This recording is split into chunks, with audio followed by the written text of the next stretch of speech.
Welcome to the October 2022 property market comment. And while the political landscape may be in turmoil, the property market appears, for the time being at least, to remain as resilient and upbeat as ever. We know that the generous cut in SDLT stamp duty announced by the government will certainly help first-time buyers, with over 200,000 property transactions now expected to be completely free of stamp duty. Now that's property up to £250,000 or £425,000 for first-time buyers. Of course, this benefit is partially offset by rising interest rates, and it's expected that some buyers may not be able to afford as much as they had hoped.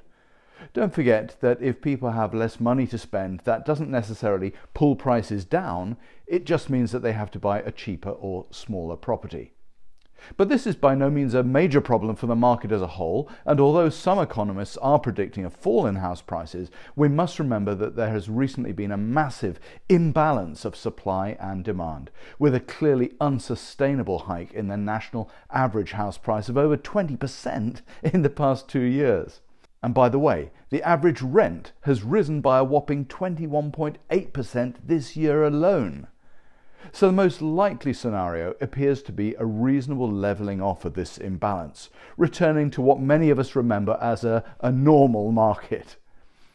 And whilst the urgency of the speculative buyer may subside, there'll always be people needing to move for genuine reasons: a new job, family on the way, schools, and of course the 4 Ds: death, divorce, downsizing, and debt.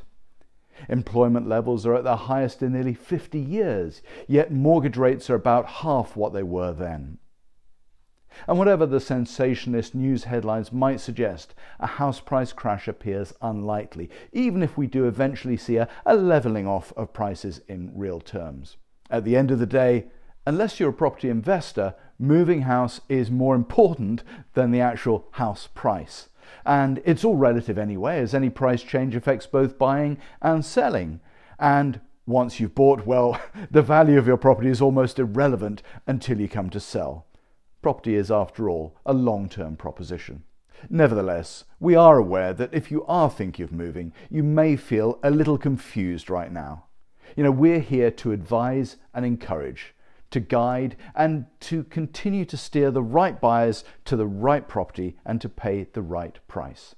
Our job is to help people move, whatever the market, and for our clients to be delighted with the results. Why not call us today for some straight-talking, good advice? We're local, and we have our finger very much on the pulse of the local property market.